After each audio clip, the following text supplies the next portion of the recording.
I 33 male overheard my girlfriend, 28 female, making fun of me pretty brutally to her best friend, to 7M. When I say brutally, I mean brutally. My girlfriend, Jenna, and I have been together for a little over 2 years. I'm a veterinarian, and we met at my office. She had just moved to the city and brought her dog in for an ear infection. We started talking, and what should have been a 15-minute appointment turned into an hour-long talking session. I've never been so smitten with a woman before. Before Jenna, I lived the bachelor lifestyle. I was beginning to think I'd just stay single forever, even though that lifestyle of nothing but casual flings was growing really old and empty. Jenna is a charismatic woman with a lot of friends. Her best friend is a guy, Dylan, she knew in her old town. I trust Jenna, but I'd be bold-faced lying if I said that her relationship with him doesn't bother me at all. I don't get angry with her or fight about it. She's reassured me that they've been friends their whole lives and have never had any sexual relationship. I'm secure, and I'm not insane, so I accept that they are friends and have tried to buddy up with him as well. He has visited the city 3 times. He's a cool guy. However, he does not seem to like me much. Jenna says he's just protective. It comes off a whole lot more like jealousy than protectiveness, in my opinion. Jenna just finished up grad school this spring, but she's had a really tough time finding a job. We have lived together for a year, and I've been understanding that she can't help pay rent, etc. right now. I'm very financially secure, so it isn't an issue. However, I am careful not to become a reason for her not to get a job and have her own financial independence. I just think it's important for everyone to have this sort of independence. So, without being pushy, I've let her know that she just needs to start paying half of the expenses once she secures a job. Anyway, she texted me at work on Monday to tell me she got a job. It's a job she really wanted and had to go through some pretty grueling interviews to get. I was so happy and proud of her that I decided to leave the rest of the day at the office up to my staff and took off early without telling Jenna. I bought her favorite booze, grabbed a bunch of Chinese takeout her favorite, and bought her flowers. I bought her a nice necklace that she'd seen at a store a couple of weeks ago, nothing super extravagant, but it has a shark on it, and that woman is just obsessed with anything to do with sharks. I'd hidden it in the basement and figured I'd give it to her soon, totally surprising her with it once she'd forgotten about even seeing it in the store. I got home and came in the side entrance to the basement so I could grab the necklace and then surprise her. When I came up the basement steps and opened the door, I could hear her talking on the phone. Normally, I wouldn't stop and listen, but I heard her laughing uncontrollably, like belly laughing.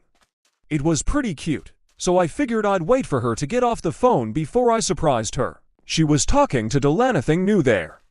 They talk at least once a week, then I heard what they were laughing about. It took me a few dull minutes to realize that she was laughing about our sex life. She said something about how no, he can't even compare to ex-boyfriend. Ex-boyfriend had at least 3 inches on him. I feel bad every time I eat a baby carrot around him because it must be traumatic to see me chomping down on something the same size as him. It would almost be cute if it didn't suck so much. His body is amazing, as long as he keeps his boxes on. Lots of laughter. So look, I don't really give a crap what people on Reddit think about the size of my member, but I do think it's important to say that what she was making fun of wasn't even true, which, in my opinion, makes it even more hurtful. I mean, I don't know about the ex-boyfriend, maybe he was a horsepit, I'm very average. Just good old-fashioned average, not going to upsell myself here. It's nothing to write home about, but it's also not laughable. I've never felt self-conscious, it is what it is. To hear her ripping me apart to this guy that she knows I have some concern about was just beyond hurtful. Hurtful doesn't cover it. She also made fun of me for being gorgeous, but not super smart. I'm actually highly educated. This isn't even remotely a concern of mine. I know I'm smart, gorgeous, and super smart, with an average-sized penis, thanks very much. I left after that. Did I throw the flowers out of my car window? Yes. Did I cry in a parking lot? Yes. I think she may have heard the basement door close. Maybe she even saw my car driving away because she started texting me pretty quickly after I left, asking when I was coming home. That was Monday, and I haven't brought it up. I don't know how. I think I'm still processing everything. It's horribly embarrassing and hurtful, but damn, I love this girl. Not saying I'm going to forgive her necessarily, I just want to stress how hard this whole thing is for me. I know I need to bring it up to her, but how? Any suggestions on how to start this conversation with her? I'm extremely hurt, and I don't know if I can forgive her for this. Dr. My girlfriend made fun of me with her male friend about our sex life, my penis, pretty hurtful stuff. I feel like a puppy that just got kicked in the face. Joking aside, I'm devastated. I was planning to propose in the next few months. Now I don't see how I can even forgive her and stay with her. Advice Kedit. Wow, hey, thanks, everyone. I just wanted to add that I definitely will be breaking up with Jenna. I grabbed a beer with 3 of my friends tonight and told them. Their sentiments match the majority of yours. Dump her, and do it quick. I called my mom and told her about Itties. I told her everything, embarrassing as it was. We are pretty close, and I wanted to tell her the whole story. And I've never heard her so angry about anything. She knew I'd bought a ring for Jenna.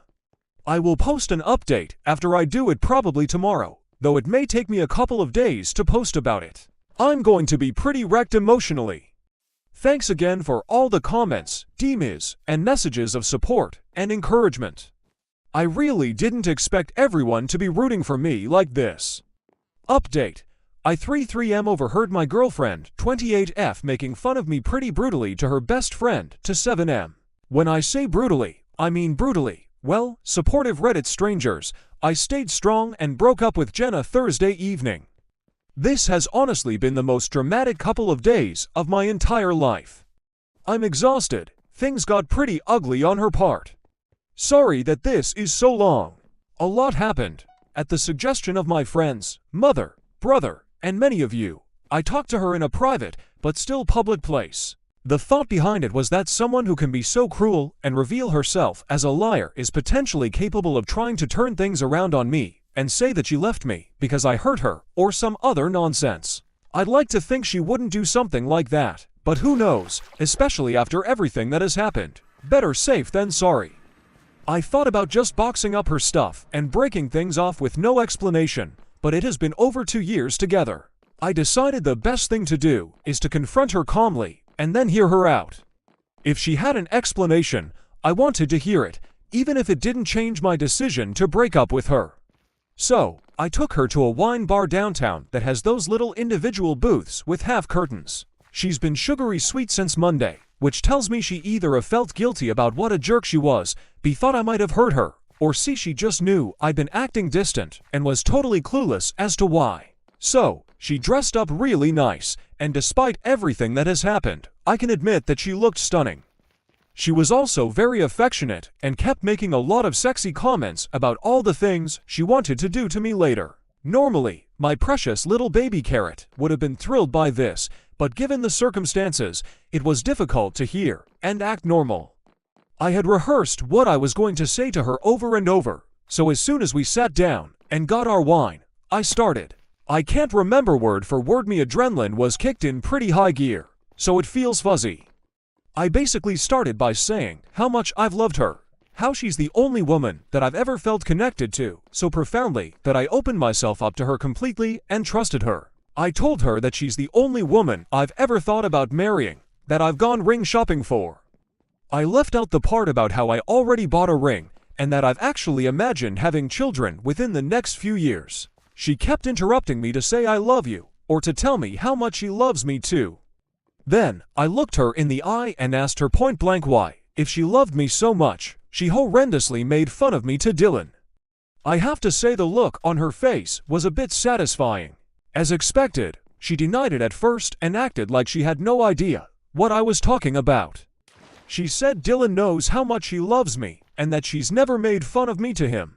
I kind of just looked at her and said something like, "Come on, Jenna," but she still denied it, even after I told her that I'd come home early on Monday and had hurt her. It was pretty frustrating, but I kept my cool.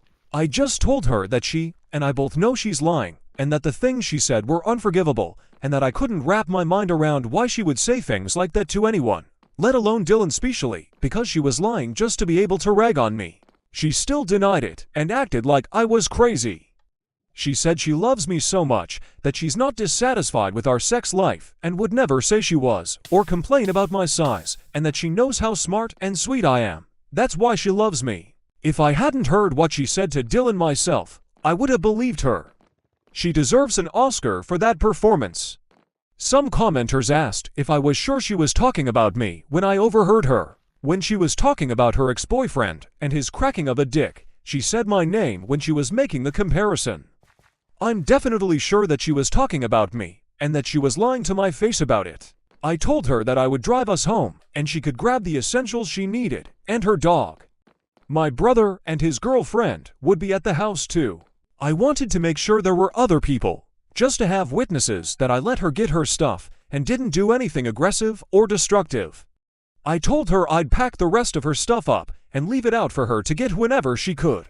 She was in total disbelief that I was actually breaking up with her. She pleaded with me, but my mind was made up, and I wasn't budging. It was hard not to cry in front of her though, when she kept saying how much she wanted to be with me forever, and that she had planned to be the mother of my children someday. I own my house, and since Jenna hasn't helped with expenses by paying any rent or utilities, I wasn't too concerned about, putting it bluntly, kicking her out. She kept asking me what she was supposed to do, and where she was supposed to sleep. I told her it wasn't really my problem anymore, and that she has plenty of friends she can stay with until she gets her own place. Basically, all of the furniture and decor is mine. She just has clothes, toiletries, etc. to get out. All of the redecorating she did to my house was done on my dime. Then came the waterworks. She started crying and saying that she didn't understand how I could do this to her. She said she thought I was a nice guy about 1,000,000 times. I told her I am a nice guy, which is why I didn't just throw her stuff on the front lawn, change the locks, and give no explanation.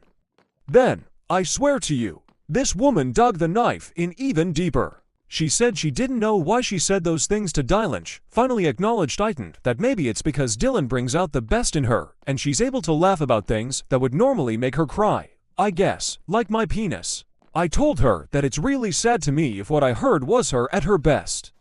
It was petty, and usually, I'm above making snide comments, but I told her that she can go back to her hometown and go live with Dylan or her 9-inch dick ex-boyfriend. It was amazing to watch how fast those tears disappeared.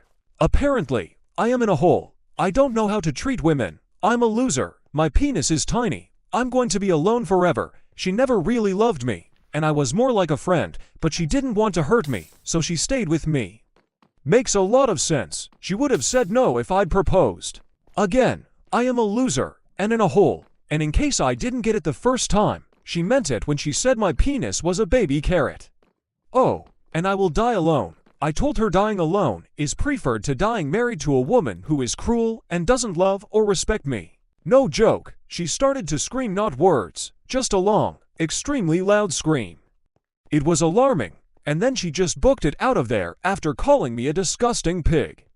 After paying the bill and apologizing to the waiter about the drama, I left, and Jenna was just standing outside crying. I know what she did was horrible, and all the things she said just a few minutes earlier were horrible, but I still didn't like seeing her like that, and didn't want to just leave her on the sidewalk. I'm in New England, it's already pretty cold here, so I told her to let me give her a ride back to the house so she could get her stuff, but that she needed to leave and go stay somewhere else as soon as she packed a bag. She agreed, and we didn't talk at all in the car. Talk about an awkward ride. My brother and his wife were at the house when we got there. His wife stayed inside while Jenna got some stuff together, and my brother waited outside with me. That went by pretty uneventfully, and she had a girlfriend come pick her up. I got my key back from her before she left. She texted me throughout the night, and the text ranged from sorry to sad to angry to really angry, and back again. I didn't answer any of them, and only texted her yesterday morning to tell her that her stuff was on the porch, and that she should come pick it up while I'm at work. I didn't hear from her all day, until it was almost time for me to go home. Pretty nasty text wishing me about every ill one can wish a person. I didn't answer. Well, I came home to a disaster zone. She smashed everything. I don't know if she had made a spare key at some point that I was unaware of, or if she knows how to pick locks, but she got into the house somehow, and she destroyed it. She smashed stuff that's irreplaceable. She ripped up the furniture, she clogged the sinks, and left the water running. She left my refrigerator open and threw food all over the kitchen. It was wrecked. The only considerate thing she did was lock my two dogs up in a bedroom. I guess so they didn't cut themselves on glass or eat the food. I have two vehicles, one for everyday use and then an SUV for work. I use the SUV for when I make house calls and may have to bring a large or exotic animal into the vehicle to transport it to the clinic. In the middle of all the drama, I'd forgotten I'd given her a key to the SUV in case she ever had an emergency and needed to drive somewhere. I went out to check the car, and she trashed the inside of it too. She dumped flour all over the inside, in addition to tomato soup. The stuff is just stuff, I suppose. It's more the fact that she could do something so childish and awful on top of everything else. It blows my mind. Last weekend, I took her to a play. Went out with her and friends, we played Monopoly one night and made up our own drinking game with it. We hung out and watched Netflix, made love several times, and this weekend, my house and vehicle are destroyed, and so am I. Amazing how fast things change. Not my finest moment, but I was so pissed off that I got right onto Costco's instant delivery and ordered 25-pound bags of baby carrots and had them shipped to her friend's place addressed to Jenna. 100 pounds of baby carrots. They delivered within an hour. I got a slew of interesting and insulting texts from her that evening. Yes, it was petty, but the only regret I have about it is that it was a waste of food. Hopefully, she donates them or cooks some of them or something. So, that's that. I blocked her last night after the nasty texts from her just kept coming. I'm feeling pretty beaten down right now, and I've cried more than I have in a long time. It's obvious that I made the right choice. Jenna is clearly not emotionally stable or mature. She really is cruel, and I know I do deserve better. I have spent a lot of time since Monday thinking about myself as a partner and trying to figure out what could have led to her obviously having some resentment or something for me. I'm going to be 100% honest here. I work a lot. I try to still make time for the people I love, and I try not to bring work home with me when I've had a bad day, but sometimes I do. I know this. Jenna and I have fought about it before, and I have really tried to pace my days a certain way so that I can get home at a reasonable time, and I've tried to leave bad days at work as much as I can. However, anyone who is a vet or has worked with one knows we're always on call for emergencies. Sometimes we have patients that we have to check on or stay with throughout the night. Time off can be challenging. It's doable, but it's challenging. My staff is incredible and can handle most situations, but I do still get a lot of calls or texts from them when I'm on vacation or off for the day. I'm sure there have been times when Jenna felt second best to my job. Well, I guess I know there have been. She's told me as much in the past. I did try to make changes, but there's only so much I can do. As far as I can remember, I've never been purposely mean to Jenna. I've had bad days and been grumpy or absent. We've had our share of disagreements and fights, but nothing unhealthy or excessive. I really thought we had a solid relationship and that we were both happy. I know I was. It's hard to not question myself and wonder if I really am a letdown, or if I neglected her to the point that she felt unloved enough to act the way she did. I don't know, but I do know that no matter what, the way she put me down and the way she reacted to breaking up was way out of line. I didn't deserve that, and that's on her. So, thank you for rooting for me, Reddit. It's been great to read all the nice words and advice. Time for me and my baby carrot to eventually find a woman who appreciates us for what we are. TL, Doctor, I broke up with Jenna Thursday night. It did not go well. She got nasty and ended up destroying my house, car, and me. But I did it. It's over, and I blocked her from my phone and social media. I also sent her 100 pounds of baby carrots in a moment of angry weakness. Edit. I did file a police report and took pictures, which will hopefully help with recouping some of the money lost through insurance. As far as the police report, it's very doubtful anything will come of it since I can't prove it was her. Same goes for trying to sue her in small claims court. And honestly, I'd rather not deal with her anymore. I'm going to hope that insurance will cover the damages and just move on with my life.